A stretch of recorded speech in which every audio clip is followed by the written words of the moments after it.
Every Saturday morning, the scent of fresh coffee and sizzling bacon welcomed Lucas Hayes and his 8-year-old daughter, Emma, into Annie's diner. It had become their ritual ever since Lucas lost his wife 3 years ago. After her passing, life had demanded strength, sacrifice, and resilience from Lucas, juggling long hours as a mechanic with single parenthood. But Saturday mornings were sacred. It was the one time of the week he could just sit across from Emma, sip hot coffee, and pretend everything was okay. Emma always ordered the same: chocolate chip pancakes with extra syrup. Lucas, still half asleep from working late shifts, went for black coffee and eggs. But amid the clinking cutlery and clatter of plates, his attention often drifted to the same figure gliding between tables. A young waitress named Grace. She had jet black hair always tied in a low ponytail, wore minimal makeup, and moved with quiet efficiency. But the most striking thing about her wasn't her appearance. It was her absence of expression. She never smiled. Not once in the months they had been coming to the diner. Emma noticed too. One morning, as she stirred syrup into her pancakes, she asked innocently, "Daddy, why doesn't the waitress smile? Is she mad at someone?" Lucas glanced toward Grace, who was setting down toast at another table without a word. Her eyes looked distant, like she was somewhere far away. "I don't know, honey," he said gently. "Maybe she just has a lot on her mind." That Saturday something shifted in Lucas. As Grace approached their table to refill his coffee, he looked up at her and spoke without thinking. "Can I ask you something?" She nodded, guarded. "Why don't you ever smile?" For a moment, Grace froze, the pot in her hand stilled mid-pour. A flicker of something passed through her face. Pain? Maybe, before she quickly looked away. "Because smiling used to mean something," she whispered, barely loud enough to hear. Then she walked off without another word. Lucas sat back stunned. He wasn't sure what he'd expected, maybe a dismissive shrug or a joke. But her answer pierced something deep within him. He had lost someone too. Someone whose smile used to light up his entire world. Maybe Grace had her own kind of loss. He watched her glide back into the kitchen, her shoulders tight, her eyes lowered. That night, long after Emma had fallen asleep with her stuffed rabbit, Lucas sat at the kitchen table staring into his coffee. Grace's words echoed in his head, because smiling used to mean something. It wasn't just a phrase. It was a door, a locked one, creaking open just enough to show the shadows inside. Lucas didn't know why her sadness affected him so deeply. But he knew he couldn't ignore it anymore. He had to know what broke her, and maybe, just maybe, help her find a reason to smile again. The following Saturday, Lucas arrived at Annie's diner alone. Emma had gone to a friend's sleepover, and though he considered skipping their routine, something pulled him back. Not the food, not the quiet morning, but the haunting sadness in Grace's voice. He didn't know exactly what he wanted to say to her, only that her words had clung to him all week like fog. He couldn't shake. He sat at the same corner booth, nursing a lukewarm coffee and barely touching his eggs. Grace moved about the diner as usual, quiet and quick, offering polite nods to customers but never lingering. She hadn't noticed him, until he caught her eye. Her steps faltered briefly, then she approached with measured calm. "Emma not with you today?" she asked, her tone professional. "Not this morning," Lucas replied. He paused, then looked up at her. "Would it be all right if I walked you to the bus stop after your shift?" Grace raised an eyebrow, visibly surprised. "Why?" I'd like to talk. No pressure. I won't ask anything personal," he added quickly. "Want to understand." She hesitated. Then, after a long breath, she gave a small nod. "Fine. I'm off in 15. They walked in silence for the first block. The morning was brisk, the sidewalk still wet from the night's rain. Finally, Grace spoke. "You know, most people don't even see me. They see a waitress. A refill. A receipt." "I see you," Lucas said gently. Grace looked at him, her expression unreadable. "You asked why I never smile. I figured you deserved an answer. But I should have just kept quiet. I'm glad you didn't." Grace stopped walking and leaned against a bench near the bus stop. "A few years ago, I taught dance. I lived for music and movement. I laughed all the time. I loved kids. I loved life. She looked away. Then I met Adam, charming. Sweet at first. Then possessive. Then controlling. Then violent. Lucas stood still, every part of him focused on her words. One night, he came home angry. I was 6 months pregnant. He didn't like the way I looked at him. He pushed me down the stairs. Her voice cracked. I lost everything that night. My baby. My career. My spark. Silence fell heavy between them. I don't smile because I feel like I'd be betraying her. My daughter. She never got a chance to smile. Lucas's chest tightened. He swallowed hard, unsure how to speak through the lump in his throat. Grace, I am so sorry. I'm not telling you for pity, she said, blinking back tears. You asked. That's the answer. Lucas nodded solemnly. Thank you for trusting me. I can't fix what happened. But if you ever need someone to walk beside you, I will. Grace didn't speak. But for the first time, she looked directly at him. Not guarded, not polite, just open.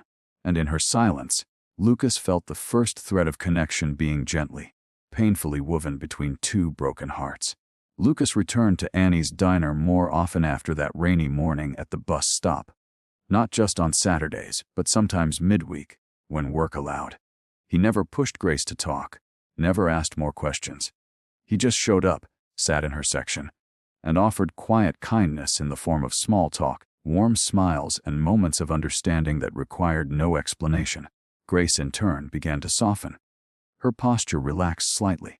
Her eyes didn't always drift away when someone spoke to her. She started to respond with more than one-word answers. Emma noticed the shift right away. She's not as sad anymore, Daddy. She whispered one morning after Grace brought their order. I think she likes us. Lucas smiled at his daughter's innocent insight. He'd seen it too, the way Grace lingered an extra second when refilling his coffee, or the way she bent down to listen more closely when Emma talked about school. One Saturday, Emma came in clutching a folded piece of paper she had colored at home. As soon as Grace came to the table, Emma beamed and handed it to her. It's for you, she said. Grace unfolded it slowly. It was a crayon drawing of 3 stick figures, a tall man, a girl with curly hair, and a woman in a waitress apron, all holding hands under a big yellow sun. Underneath, in red crayon, were the words, I hope your heart heals soon. Grace stared at it for a long time. Her fingers trembled. She swallowed hard, but a tear escaped anyway. Lucas watched her carefully, unsure if she would say something or bolt. But then, something unexpected happened. Her lips curved, just barely, into the faintest, most fragile smile. Thank you, she whispered, her voice shaking. This means more than you'll ever know. She hurried into the kitchen, and Lucas could see through the window that she was crying. But he also noticed something else. When she came out again, there was a new light in her eyes, a quiet courage that hadn't been there before. Later that week, she confided in Lucas outside the diner. Her ex-husband, Adam, was back in town. He hadn't approached her yet, but she'd seen him near her building. Her voice shook as she explained it, the old fear creeping back into her bones. Lucas didn't hesitate. You don't have to face this alone, he said. I'll go with you. We'll talk to the police. Get protection. You have people now. Together, they went to file a restraining order. Grace still looked over her shoulder, but now she had someone walking beside her. Lucas made sure she never had to walk to the bus stop alone again. One morning, Emma shouted from across the diner, Miss Grace! You smiled. Grace laughed, really laughed, and covered her mouth in surprise. It wasn't a performance. It wasn't forced. It was real. And in that moment, Lucas realized something profound. Grace wasn't just healing. She was choosing to live again, and somehow, so was he. The seasons changed, and with them, so did Grace. It wasn't a sudden transformation. It was gradual, like the sun rising over a frostbitten field. The light returned little by little, until one day, it was impossible to ignore. Her posture straightened, her voice grew steadier, and that faint, cautious smile slowly became part of her again. Lucas and Emma were constant fixtures in her life now, not just at the diner but beyond it. Inviting her to school events, community gatherings, and even casual dinners at their modest apartment. One afternoon, Lucas walked into the diner holding a flyer. It was from the local community center, advertising a position for a children's dance instructor. "They're looking for someone who knows ballet and jazz," he said with a hopeful smile, sliding the paper toward her. "Someone who's good with kids. Someone who has a big heart." Grace stared at the flyer, her fingers tracing the bold letters. "I haven't danced in years," she whispered. Lucas met her eyes. "That doesn't mean you've forgotten how to fly." 2 weeks later, Grace stood in front of a group of giggling little girls wearing leotards and mismatched socks. She was terrified at first, but once the music started, her body remembered. Her feet moved instinctively, her arms extended with grace and control, and for the first time in years, she felt the rhythm of life pulse through her again. Lucas and Emma attended her very first recital. The community center was packed, and Grace's class was the finale.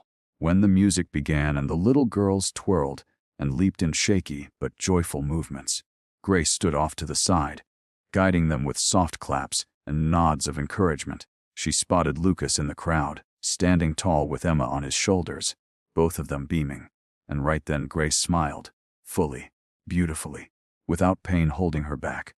After the recital, as the sun dipped low and the sky turned shades of amber and rose, they walked together down the sidewalk. Emma skipped ahead, holding a flower someone had given Grace, while Lucas and Grace walked side by side in comfortable silence. "I didn't think I'd ever feel whole again," Grace finally said. "But tonight I did." Lucas looked at her, his eyes warm. "You are whole, Grace. You've always been. You just needed someone to remind you." As she turned to him, her gaze soft but steady. "You asked me once why I never smiled. That question broke me, but in the best way. It cracked the shell I was hiding behind." Lucas gently reached for her hand. "I'm glad I asked. And I'm glad you stayed," she whispered. In that quiet twilight, as Emma danced ahead of them in childish joy, Grace and Lucas walked hand in hand. Two souls who had learned that healing doesn't come from fixing someone, but from standing with them as they find their own way back to the light.